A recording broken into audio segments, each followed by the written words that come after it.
అందరికీ నమస్కారం. తీరం చేరిన నావ 13వ భాగం. కొడుక్కు పెళ్ళై కోడలు వస్తే ఒకరికొకరు సాయం. కొడుకు కాస్త ఇంటి పట్టున ఉంటాడేమో అన్న ఆశతో ఆవిడ పెళ్లి ప్రయత్నాలు ఆరంభించింది. రాజారావు మొదట కొన్నాళ్ళు అంగీకరించలేదు. రాను రాను తల్లిపోరు ఎక్కువ అవడమే కాక పల్లెలో ఉన్న వారం రోజులు మరీ బోరుగా ఉండకుండా ఉండడానికి అక్కడొక భార్య ఉంటే బాగానే ఉంటుందనిపించింది. ఒక వంశాంకురం ఉంటే బాగుండుననిపించి ఆఖరికి పెళ్లికి ఒప్పుకున్నాడు. పద్మావతి కలవారి బిడ్డే. ఆవిడ తాతగారు ఆ కాలంలో పిల్ల జమీందారే. కాలక్రమేణా జమీందారీలు ఆస్తులు అరించిపోయినా కలవారి ఆడపడుచే. కుటుంబ గౌరవం, ఆస్తి చూశారు. కానీ రాజారావు వ్యసనాల సంగతి వారికి తెలియకపోవడంతో రాజారావు పద్మావతుల వివాహం ఆడంబరంగానే జరిగిపోయింది. పద్మావతి BA చదివింది. ఆవిడ పేర కొన్ని భూములు రొక్కమిచ్చారు పుట్టింటివారు. పెళ్ళయ్యాక 4-5 నెలలకి గాని పద్మావతికి భర్త సంగతి తెలిసి రాలేదు. కొత్త భార్య మోజులో ఓ 2-3 నెలలు ఇంటి పట్టునే ఉన్నాడు రాజారావు. ఆ మోజు తీరాక నెమ్మదిగా అతని అసలు స్వరూపం బయటపడింది. నెలకి 20 రోజులు ఇంటి పట్టున ఉండని భర్త, ఏ కాలక్షేపము లేని పల్లెటూరు అతి త్వరలోనే పద్మావతికి విసుగు కలిగించాయి. భార్యాభర్తల మధ్య కీచులాటలు ఆరంభించాయి. తనక్కడ ఉండలేదు. పట్టణానికి కాపురం తరలించాలని పట్టుపట్టింది. రాజారావు వినిపించుకోలేదు. పట్టణానికి కాపురం తరలిస్తే భూముల మీద శిస్తులు రావని తెలుసు అతనికి. అదీ కాక తన గుట్టు బయటపడుతుందని, తన వ్యసనాలు తెలిస్తే పద్మావతి ఊరుకోదని తెలుసు. ఆ కారణంతో ఆమె మాట పెడచెవిని పెట్టాడు. దాంతో ఇద్దరి మధ్య తగులు మరింత పెరిగాయి. రాజారావు ఊరి నుంచి రాగానే పెద్ద గొడవ చేసేది పద్మావతి. దాంతో అతను ఆమెను తిట్టి ఆ ఉండే 4 రోజులు ఉండకుండా మన్నాడు వెళ్ళిపోయేవాడు. క్రమంగా ఆ నోట విని భర్త పట్టణంలో చేసే నిర్వాకం ఏమిటో, వచ్చే రాబడి అంతా ఏమవుతుందో పద్మావతి గ్రహించాక భర్తని కంట్రోల్లో పెట్టాలని ప్రయత్నించింది.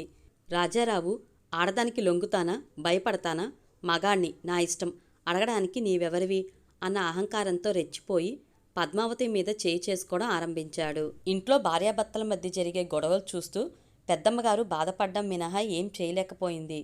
కోడలు వచ్చిందన్న సంతోషం పట్టుమని 3 నెలలైనా కాకముందే ఈ పెళ్లి చేయడం పొరపాటయిందని బాధపడసాగింది. విడవమంటే పాముకి కోపం, పట్టమంటే కప్పకి కోపంలా ఇంట్లో కొడుకు కోడల మధ్య ఎవరికీ చెప్పలేక సతమతమవసాగింది ఆవిడ. భర్త తిట్టినా కొట్టినా సహించి పడ్డం ధర్మమని తను పడి ఉన్నట్టు చదువుకున్న కోడలు సహించదు. కొడుకుతో మంచిగా చెప్పినా వినడు, మందలించినా వినడు. ఆ పరిస్థితిలో ఆవిడ మౌనం వహించడం మినహా మరో గత్యంతరం లేకపోయింది. ఆ మౌనం కోడలికి కోపం. చూస్తూ తెలిసే గొంతు కోశారని, ఇంట్లో పెద్దవారుండి చూస్తూ ఊరుకుంటున్నారని అత్తగారి మీద కోపం పెంచుకుని మొగుడు మీద చూపలేని కోపం అత్తగారి మీద చూపి సాధించేది పద్మావతి. ఆ ఇల్లు కత్తుల బోన్లా తయారైంది పెద్దమ్మగారికి. ఒక ఏనద్దం పాటు పద్మావతి సాధించి అలిగి బెదిరించి ఏ విధాన భర్తని దారికి తెచ్చుకోలేకపోయాక, మీతో కాపురం కంటే చావడం నయం, మీలాంటి వ్యసనపరుడితో కాపురం కంటే రోడ్డున పోయే ముష్టివెదవతో సుఖంగా బ్రతకవచ్చు, నాకు లేదా హోదా, మీరు పడేసే తిండి కోసం ఉంటాననుకున్నారా అంటూ ఒకరోజు తెగేసి చెప్పి ఇంట్లోంచి వెళ్ళిపోయింది. కోడలు కడుపు పండి ఒక వంశాంకురమైనా లేదే, ఉంటే బిడ్డ కోసమైనా పద్మావతి భర్తను అంగీకరించేదేమో అని విచారించింది పెద్దమ్మగారు. తరువాత ఎన్ని కబుర్లు వెళ్ళినా, ఎన్ని ఉత్తరాలు రాసినా పద్మావతి కాపురానికి రాలేదు. 2 ఏళ్లు గడిచాక భర్త వ్యసనపరుడని, తనని హింసిస్తున్నాడని, ఆ భర్తతో కాపురం తన వల్ల కాదు, విడాకులు కావాలని కోర్టుకెక్కింది. ఒక ఆడది తన్ని ధిక్కరించి వెళ్ళిపోవడంతో రాజారావు అహం దెబ్బతింది.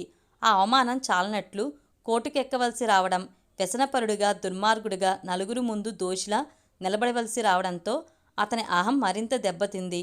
కేసు పూర్తయి విడాకులు లభించాయి పద్మావతికి. తరువాత ఏడాదికి నీవు కాకపోతే మొగుడే దొరకడా అన్నట్టు మరొకరిని వివాహం ఆడి పెళ్లి శుభలేఖ కూడా పంపింది పద్మావతి. అప్పట్నుంచి రాజారావుకి ఆడదంటే కసి, కోపం పెరిగాయి. ఆడదాన్ని అణిచి మణిచి గుప్పెట్లో ఉంచుకుని రాసి రాపాడిస్తేనే లొంగి పడి ఉంటారు అన్న కసి, ద్వేషం పెంచుకున్నాడు.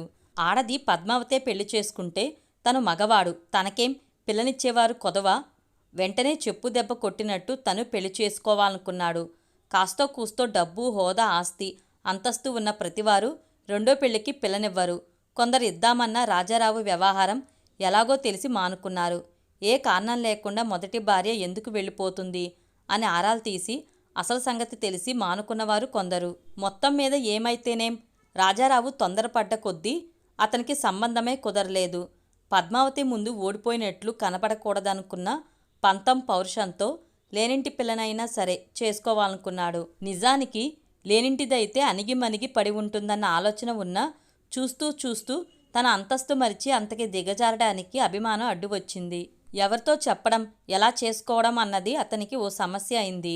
ఆ పరిస్థితిలో స్నేహితుడి పెళ్లిచూపుల్లో నిన్ను చూడ్డంతో వెతకబోయిన తీగ కాలికి తగిలినట్లయింది. నీ బేదరికం, నీ నిస్సహాయత అతన్ని బాగా ఆకర్షించింది. నీలాంటి దాన్నైతే బాగా గుప్పెట్లో పెట్టుకోవచ్చని, ఏం చేసినా అణిగిపడి ఉంటావని ఆశించాడు. అదన్నమాట. నాలాంటి దాన్ని పెళ్లాడ్డంలో ఇంత ఉదారత ఎందుకు చూపారా అని ముందు బుర్ర బద్దలు కొట్టుకున్నాం. నిజంగా అనసూయమ్మగారి అనారోగ్యం నాకెంత మేలు చేసింది. ఇలా ముందు రాకపోతే శాశ్వతంగా నా జీవితంలో ఆనందం సమాధి అయిపోయేది ఆ పెళ్లితో. వాణి పెద్ద ఆపద గుండెల మీద నుంచి దిగినట్లు నిట్టూచి అంది. అది సరే, మీ మీద కోపం ఎందుకు? మీరేం చేశారని? మీ కుటుంబం అంటే అంత చిన్నచూపు? వాణి సందేహంగా అడిగింది. ఎందుకా? నిజం చెప్పమంటావా?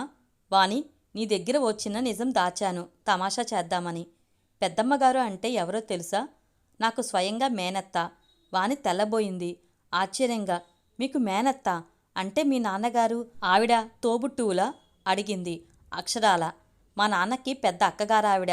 కిషోర్ నవ్వాడు. అబ్బా, ఎంత దొంగలు మీరు! ఈ మాట నా దగ్గర ఎందుకు దాచాల్సి వచ్చింది? ఉట్టినే, తమాషాకి. ముందు నీవు నన్ను బండివాడిని అనుకున్నావు కదా, అలా బండివాడిగా నటించి తమాషా చేయాలని. నీ కాబోయే భర్త నా మేనత్త కొడుకని చెప్పకుండా వాళ్ళని ఊరికే తెలుసన్నట్టు చెప్పాను తమాషాకి. కానీ పెద్దమ్మగారైనా చెప్పలేదే, ఆఖరికి రేణు కూడా. నేనే ఎవరిని చెప్పవద్దన్నాను. పెద్దమ్మకి ముందే ఇలా చెప్పేసి తమాషా చేద్దామని చెప్పవద్దన్నాను. రేణుతో అమ్మతో కూడా చెప్పాను, నీవు నన్ను బండివాడిగా ఏదో రైతుగా అనుకోవాలని. అయితే మాత్రం మీ ఇల్లు, రేణు వాళ్ళని చూశాక మీరేం మామూలు రైతులు కాదని గ్రహించలేకపోయానా ఏమిటి? వాణి ఉడుక్కుంటూ అంది. అది గ్రహించావు కానీ పెద్దమ్మతో బంధుత్వం గ్రహించావా? రెట్టించాడు నవ్వుతూ. సరే అయితే, దానికి రాజారావు గారి కోపానికి కారణమేమిటి? వానికి ఒకటే ఆరాటంగా ఉంది, అంతా తెలుసుకోవాలని. మేం కులం తక్కువ వాళ్ళం, లేనివాళ్లం అని రంగారావు గారి దగ్గర నుంచి మేమంటే వాళ్ళకి చిన్న చూపే. నాన్న తండ్రి బీదబడి పంతులు, 6 సంతానం. పెద్దమ్మాయి అందంతో జమీందారు సంబంధం కుదిరిందని ఆమె అదృష్టానికి సంబరపడ్డారు. కానీ పెళ్ళైన తర్వాత మా తాతగారి ఇంటితో అల్లుడు ఏ విధమైన సంబంధ బాంధవ్యాలు ఉంచుకోలేదు. మళ్ళీ వాళ్ళ గుమ్మం తొక్కలేదు, పెద్దమ్మని పంపలేదు. అవును, మేనత్తని పెద్దమ్మని పిలుస్తారేమిటి మీరు? మధ్యలో అడ్డుపడింది వాణి. ఏమిటో ముందు నుంచి అలా అలవాటయింది. పాపం మా పెద్దమ్మ మళ్ళీ పుట్టింటి మొహం చూడలేదు. పోనీ అత్తింటే అదృష్టమో అంతంతే. డబ్బంటే ఉంది గాని ఆనందం ఎక్కడ దొరికింది? ఆవిడకి ఆఖరి తమ్ముడు అంటే మా నాన్న అంటే చాలా ముద్దు. తల్లి పనిలో ఉంటే తమ్ముడు ఆలనా పాలనా చూడ్డంతో చేరిక ఎక్కువ. మా నాన్న ప్రేమ వ్యవహారం, మా అమ్మని చేసుకోవడం, కులం తక్కువ దాన్ని చేసుకున్నాడని అంతా వెలేయడం అందరికీ తెలుసు. మా నాన్న వాళ్ళు ఈ ఊరు వచ్చి స్థిరపడ్డాక అక్కగారు 5 మైళ్ళ దూరంలో ఉందని తెలిసి పెళ్ళయ్యాక చూడనే లేదేమో భార్యని వెంట పెట్టుకుని చూడ్డానికి వెళ్లారు నాన్నగారు. నాన్న వెళ్లేసరికి రంగారావు లేరు. అన్నాళ్ల తర్వాత పుట్టింటి తరపు మనిషిని, అందులో స్వయాన తన ముద్దులో తమ్ముణ్ణి చూడగానే మా పెద్దమ్మగారు తమ్ముణ్ణి కౌగులించుకుని బోరుమంది. తమ్ముణ్ణి మరదల్ని ఆప్యాయంగా ఆదరించి మిఠాయిలు ఫలహారాలు పెట్టింది. తరచూ వస్తుండమని కన్నీళ్లతో కోరింది. అమ్మా నాన్న ఫలహారాలు చేస్తుండగా అనుకోకుండా రంగారావు వచ్చారట. పెద్దమ్మ భయపడుతూ తమ్ముణ్ణి పరిచయం చేసింది. అసలే ఏదన్నా కారణం దొరుకుతుందా భార్యను అవమానిద్దామని చూస్తుండే రంగారావు గారు కులం తక్కువ వాళ్ళని, పూటకి గతిలేని వెధవల్ని సోఫాలెక్కించి పలహారాలు తినిపిస్తావా? వాళ్ళంతస్తేమిటి, నీ అంతస్తేమిటి, మన పరువేమిటి, మర్యాదలేమిటి అంటూ అవమానకరంగా నోటికి రాని దుర్భాషలతో అవమానించారట. అంతే, అమ్మా నాన్న తింటున్న పలహారాలు వదిలి లేచారు. పెద్దమ్మ పొలంలో కాసినవి అంటూ తీసుకెళ్లమని ఇచ్చిన కొబ్బరి బండాలు, అరటిగలా చూసి పుట్టింటి వారికి ఇల్లు దోచిపెడుతున్నావా నేను లేకుండా అని మరోసారి తిట్టారట. కులం తక్కువ వాళ్లమైనా, డబ్బు తక్కువ వాళ్లమైనా పరువులేని వాళ్లం, ఆత్మాభిమానం తక్కువ వాళ్ళం కాదు బావగారు అని నాన్న మరి నిమిషం నిలబడకుండా వచ్చేశారట. ఆ తర్వాత మళ్ళీ ఆ ఇంటి మొహం రంగారావు గారు పోయిన రోజు అక్కగారు కబురంపితే నాన్న వాళ్ళు లేకుండా ఒంటరిగా ఉందని పరామర్శించకుండా ఉండలేక వెళ్లారట నాన్నగారు.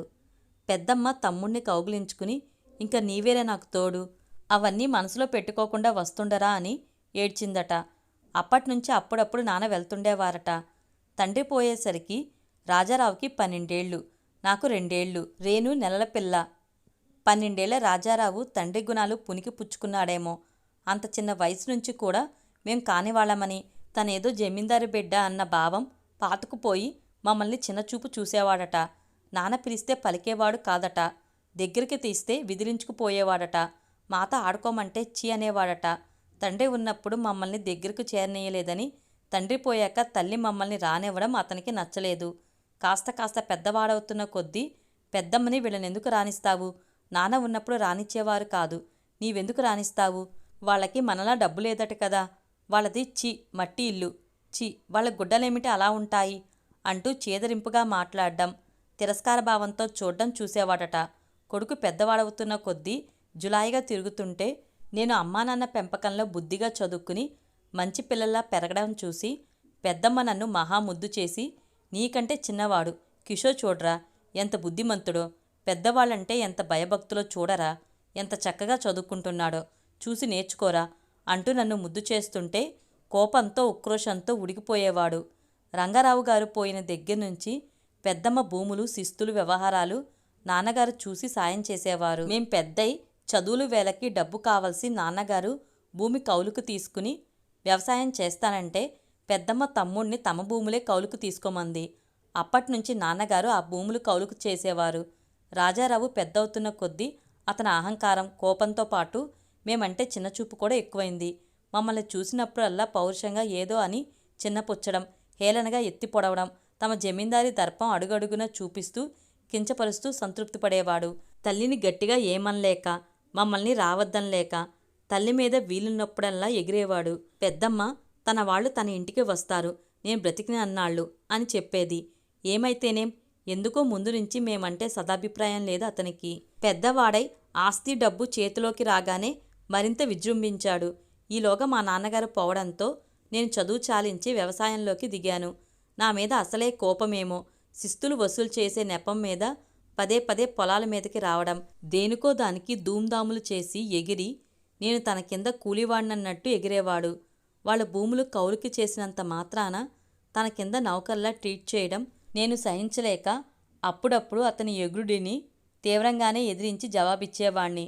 1 ఏడాది కోతల ముందు తుఫాను వచ్చి పంట అంతా సర్వనాశనమైంది.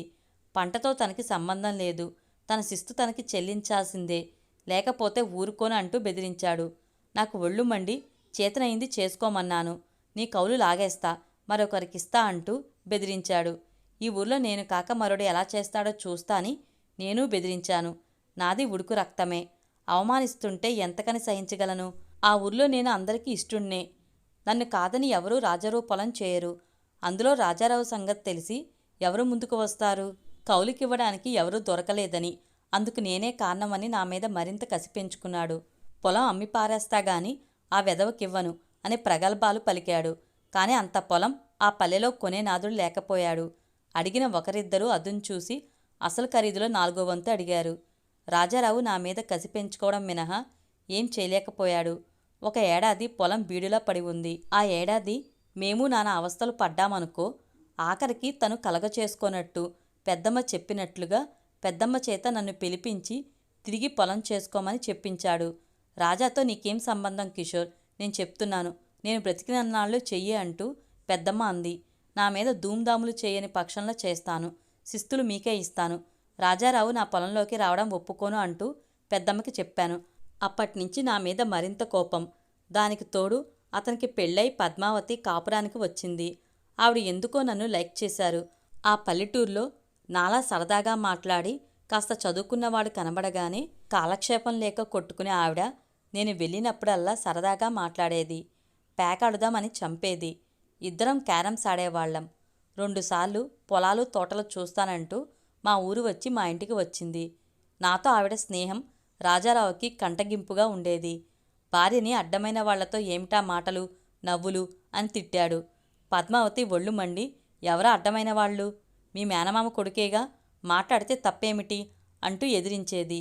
వాళ్ళిద్దరి మధ్య తగువులు పెట్టడం ఎందుకని రాజారావు కంటబడ్డం ఇష్టం లేక ఎప్పుడో పెద్దమ్మ కబురు పెట్టినప్పుడు మాత్రం వెళ్ళేవాణ్ణి. పద్మావతి నేను తరచూ రానందుకు కోపగించేది. వెళ్తే రాజారావుకి కోపం, వెళ్ళకపోతే పద్మావతే మా ఇంటికి రావడం ఆరంభించింది. ఇదంతా రాజారావు కోపానికి ఆజ్యం పోసింది.